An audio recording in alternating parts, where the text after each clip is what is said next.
With the millennium, transparency became central to the resource debate, and Publish What You Pay was a flagship in that movement. We ask Executive Director Elisa Peter whether transparency has lived up to the expectations.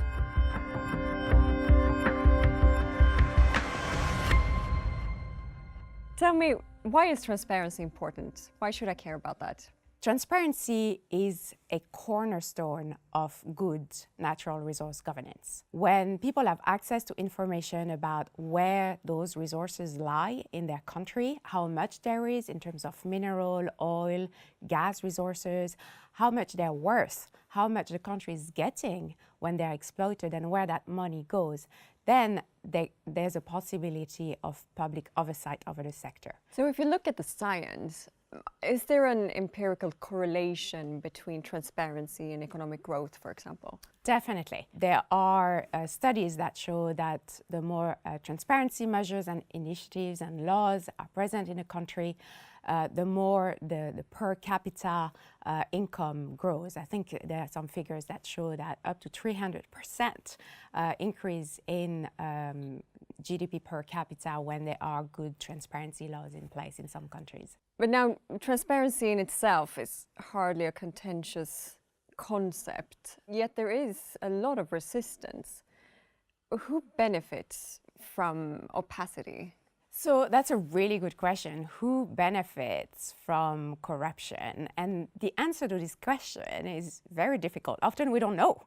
That's why Publish What You Pay has been, for many years, campaigning for what we call beneficial ownership disclosure. So the disclosure of the individuals who own, control, and eventually economically benefit from extractive deals.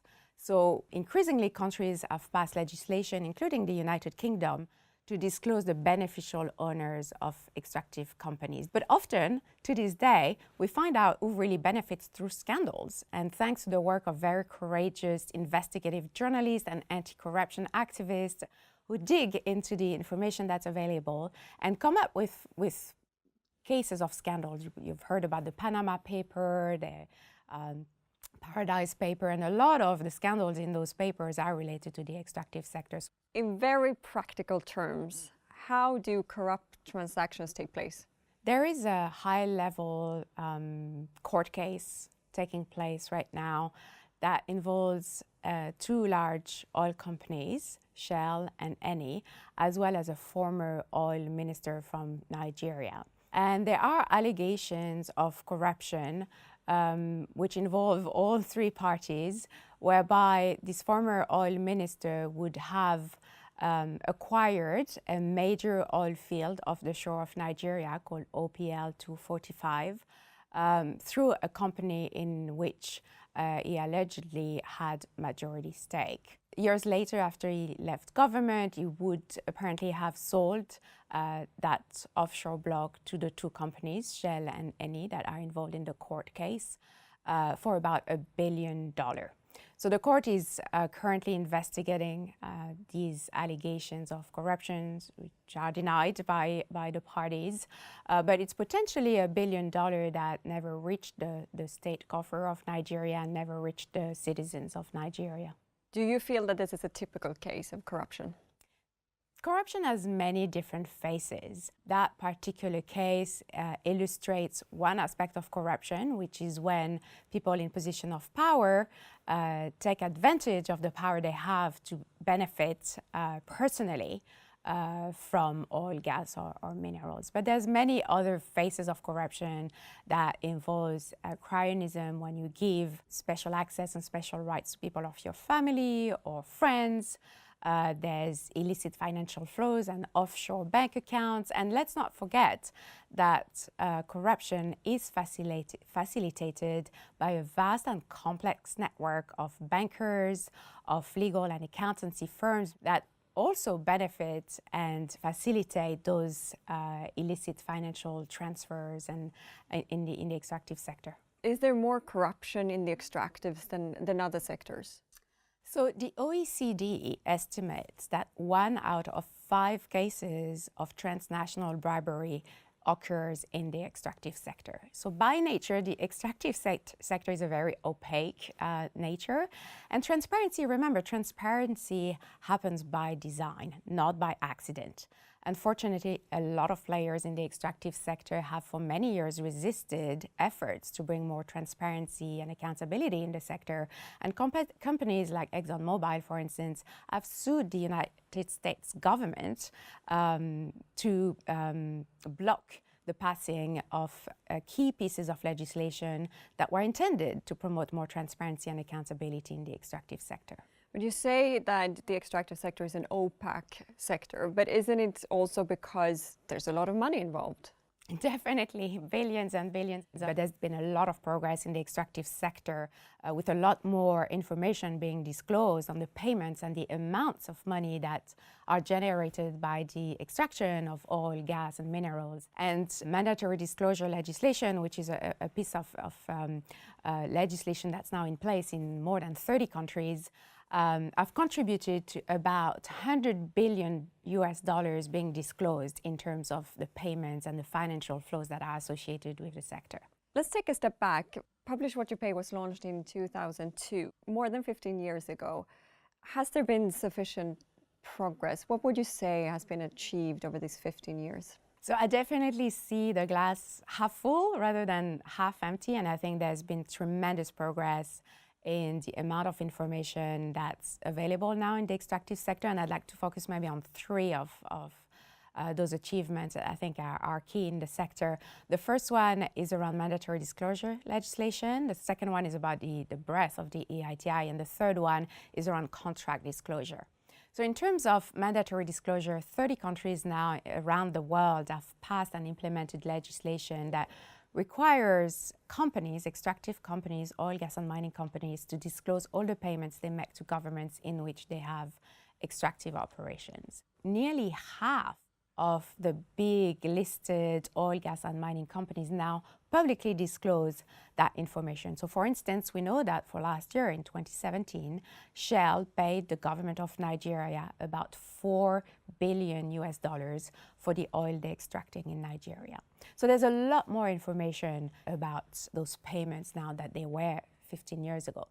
The second big achievement, I think, is the breadth and the development of the EITI, both in terms of how strong the standard has become, but also in terms of how many countries implement the EITI. So there's now 51 countries around the world which implement the EITI. And the standard, which started as a rather unsophisticated reconciliation of numbers between what governments were saying they were receiving from extractive companies for the extraction of resources and what companies were saying they were paying governments for the extraction of resources, has now become a very sophisticated standard with information around the award of licenses, tax and other social payments to governments, but also in some countries also the social and environmental impacts that extraction has on local communities. Let me just ask something about the EITI, because the criticism about that it is growing is that it's putting an increasing burden on governments and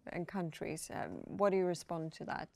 That was an argument at the very beginning of the EITI, both from countries, government, and from companies that, they were concerned the standard was too demanding. For companies, the argument was often that the EITI was requesting information that would be commercially sensitive, that they didn't want to disclose. And from governments, many were complaining about the added bureaucracy that the EITI would imply. What you're seeing 15 years down the line is that a lot of companies, for instance, now disclose their contracts, or governments disclose the contracts that they have for the exploitation of natural resources. It doesn't seem like it's affected their bottom line. So Total is one of those companies that's very recently come out very publicly saying we're very much in favor of the disclosure, the public disclosure of the contracts that we have with governments around the world.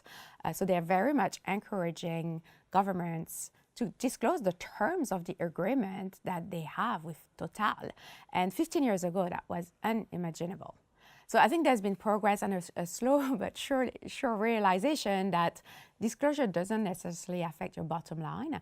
And for countries, there's also a slow realization that actually transparency is good for a country. It enables those revenues that are generated by the extraction to actually end up in state coffers rather than ending up in the pockets or the offshore bank accounts of well-placed individuals and benefit the country as a whole. But the key question is if the transparency has turned into accountability. That's a key question for us for the coming few years.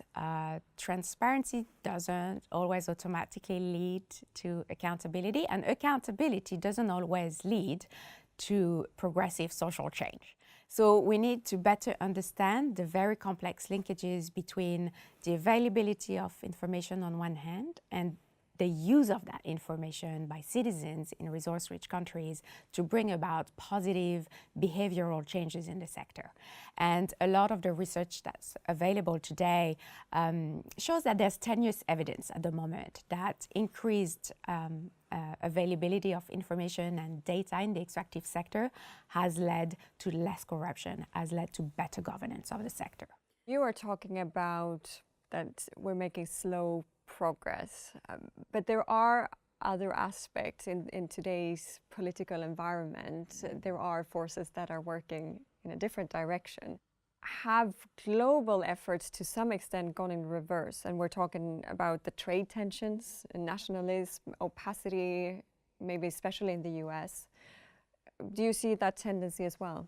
I think there's definitely what we call transparency fatigue around the world, both among companies and government. It's not as sexy as it was 15 years ago.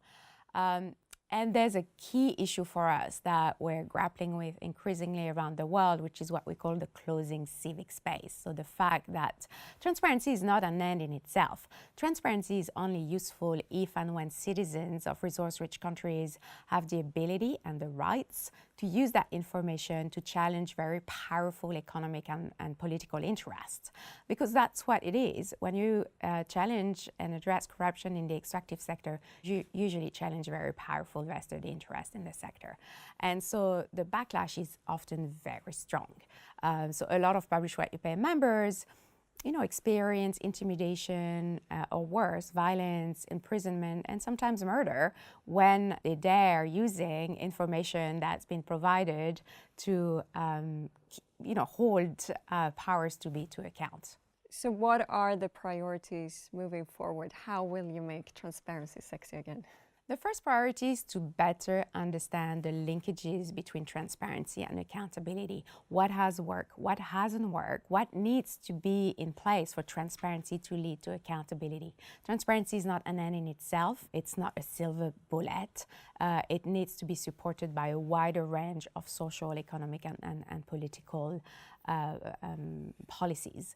But it's also about strengthening citizens' voice, making sure that people have the tools, the capacity, but also, as I said, the space to express their opinion and engage in an open public debate about the use or the non-use of natural resources for the growth and the development of the country. Elisa, thank you very much for joining Raw Talks. Thank you. And to keep up with the new debate on extractives and development, join us at rawtalks.org.